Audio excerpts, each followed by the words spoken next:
இதை நம்ம தவறிட்டேன்னா பிற்காலத்தில் பிள்ளைனால வேதனை தான். நான் மீண்டும் சொல்லேன், கடைசி காலம் பிசாசு வாலிபர்களாம் ரொம்ப கையில் எடுக்கிறான். கேர் ஸ்டைல், ட்ரெஸ்ஸு, சாப்பாடு, வாகனங்கள், பழக்க வழக்கங்கள், சோசியல் மீடியா எல்லாத்திலும் எடுக்க வாலிப பெண் ஆண் பிள்ளைகள். கர்த்தருக்குள்ள வளர்க்கப்படுகிற பிள்ளைகளாலே நிற்க முடியல. சபைகளுக்குள் போதிக்கப்படுகிற பிள்ளைகளே ரொம்ப தடுமாறி போகிறார்கள். அப்போ இதுக்கு உத்தரவாதம் எடுக்க வேண்டியது ஆண் பிள்ளைகளுக்கும் பெண் பிள்ளைகளுக்கும் பெற்ற தாயும் தகப்பனும். சில வேளையிலே தகப்பனுக்கு அந்த அளவுக்கு செபிக்க நேரம் கிடைக்கணும்னா தாய் செபிக்கணும், தாய்க்கு நேரம் கிடைக்கணும்னா தகப்பன் செபிக்கணும், ரெண்டு பேரும் செபிக்கணும். ஆனாலும் எவ்வளோ வேலை பார்த்தாலும் பிள்ளைகளுக்காக எந்த வெளிநாட்டிலேயோ தூரத்திலே எங்கே இருந்தாலும் ஒரு குறிப்பிட்ட நிமிடங்கள் பிள்ளைகளுக்காக முழங்கால் படிட்டு ஒரு தாயின் தகப்பனும் ஜெபிக்கணும். எப்படி ஜெபிக்கணும்? எங்க பிள்ளைகளை பிசாசு தொடக்கூடாது, எங்க பிள்ளைகள் கெட்ட வழியில போகக்கூடாது, கெட்ட நண்பருடைய வலையில் போய் சிக்கக்கூடாது, போதை பொருட்களுக்கு அடிமையாக கூடாது, எங்க பிள்ளைகள் தற்கொலைக்கு நேராய் போகக்கூடாது, எங்கள் பிள்ளைகள் தேவ சித்தம் செய்யணும், எங்களுக்கு கெட்ட பேர் வாங்கி கொடுத்து விடக்கூடாது, அவ பேர் பிள்ளைகளால வரக்கூடாது, பிள்ளைகள் தற்கொலையில போய் ஆண்டவரே எங்க பிள்ளைகள் அப்படி ஒரு நாளும் தற்கொலை பண்ணக்கூடாது, நிரந்தரமா வாழணும், ஆண்டவருக்கு ஆயுசு நாள் பூர்ணம் வரை விபத்துல சிக்கிக் கொள்ளக்கூடாது. இதுக்கெல்லாம் முழங்கால் படி ஜெபித்த அந்த ஜெபம் வேலை செய்யும். இதுல இனி ஒரு ஜெபம் பண்ணணும். ஜெபிக்கும் போது என் பிள்ளைகளுக்கு விரோதமாய் கிரீசிற சாபத்தின் ஆவியை அழித்து போடும், என்னுடைய பாவத்தினால் என் பிள்ளைகளை பொல்லாத ஆவிகள் தொடுமானால் அந்த பாவத்தை மன்னியும் ஆண்டவரே. இன்னும் எங்க பிள்ளைகளுக்கு விரோதமாக கிரீசுகிற தாய் வழி வந்த போராட்டம், என் தகப்பன் வந்த போராட்டம், என் வழி வந்த போராட்டம் எல்லாம் விலகட்டும்.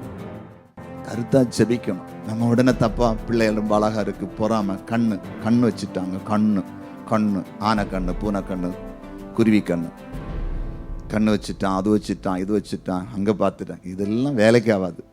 உங்களுக்கு கண்ணு மாதிரி தெரியும், கண்ணு இல்லை, பொல்லாத பிசாசு தான் இதெல்லாம் பண்ணுவோம். இந்த உத்தரவாதத்தை எடுக்க நம்ம தவறிட்டேன்னா இப்ப பிள்ளைகள் நல்லா இருக்காங்க, சுகமா இருக்காங்க. எப்போ ஒரு வண்டி நல்லா ஓடிட்டு இருக்குது, ஆயில் லீக் ஆகும், பிரேக் டவுன் ஆகும், கிளச் எப்போ ஒர்க் ஆகுது நமக்கு தெரியும், திடீர்னு கீழே விழும். அதே மாதிரி தான் சாத்தான் கிரியை செய்து விடுவான். அதனால தான் முழங்கால் படிட்டு ஜெபத்தில் முடிந்தா முழங்கால் படிட்டு கண்டிப்பா ஜெபிக்கணும். ஒரு சின்ன ஜெபம் பண்றேன், கண்களை மூடிக்கொள்ளுங்க. ஒரு தகப்பன் தன்னுடைய பிள்ளைக்காக உம்மிடத்தில் வரும்போது உமக்கு முன்பாய் முழங்கால் படியிட்டார். இதுவரையில் நாங்கள் முடிந்து முழங்கால் படியிடாத பாவத்தை மன்னிச்சிருங்க. சில நாங்கள் அறியாமல் இருக்கலாம்ப்பா. எங்கள் சபையின் குடும்பங்கள் இப்போது ஆன்லைனில் டிவியில் இருக்கிற எல்லாருமே முழங்கால் படிட்டு ஜெபிக்கணும். ஒரு சகோதரி ஆன்லைனில் இருக்கிறீங்க, முழங்கால் படியிட பலம் இல்லை, உங்களுக்கு முடியாது, உங்களால் அவ்வளவு சரீரத்தில் பலகீனம். எனக்கு ஆண்டவர் தந்தா நான் முழங்கால் படியிடுவேன்னு ஜெபிக்கிறீங்க. கர்த்தர் உங்களை பலப்படுத்துறார். இன்றிலிருந்து நீங்க முழங்கால் படிட்டு பல நிமிடங்கள் நேர் முழங்கால் ஜெபிப்பீங்க. அந்த கிருபை உங்க மேல கர்த்தர் வைக்கிறார். உங்க பலகீனம் நிர்மூலமாகி போகுது. இப்போதே உங்க பலகீனத்தை கர்த்தர் உடைக்கிறார். இன்னொரு குடும்பத்தில் பிள்ளைகளுக்கு ரொம்ப பிரச்சனை, 2 பிள்ளைங்க. நீங்க தாயின் தகப்பனும் முழங்கால் படியிட ஆரம்பிச்சா உங்க பிள்ளைகளுடைய பிரச்சனை எல்லாம் ஒன்றும் இல்லாமல் மாற்றி போடணும்னு கர்த்தர் சொல்றார்.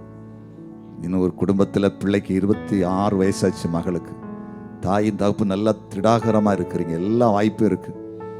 ஆனால் கர்த்தர் சொல்றாரு, இன்னும் நடக்கிறன்னு குமுறுகிறீர்கள், எங்கே போனால் நடக்குன்னு அப்படியே அலைஞ்சிட்டு இருக்கிறீங்க. முழங்கால் படிட்டு செபிக்க ஆரம்பிங்க. நான் அந்த திருமண காரியத்தை சீக்கிரத்தை ஒழுங்கு பண்ணி தருவேன்னு கர்த்தர் சொல்றாரு. எல்லாரும் கைகளை தட்டி கர்த்தருக்கு நன்றி செலுத்தும். இயேசுவின் நாமத்தில் பிதாவே, முழங்கால் படிட்டு ஜெபிக்க ஒரு நாளும் மறக்கக்கூடாது, ஒரு நாளும் மறக்கக்கூடாது.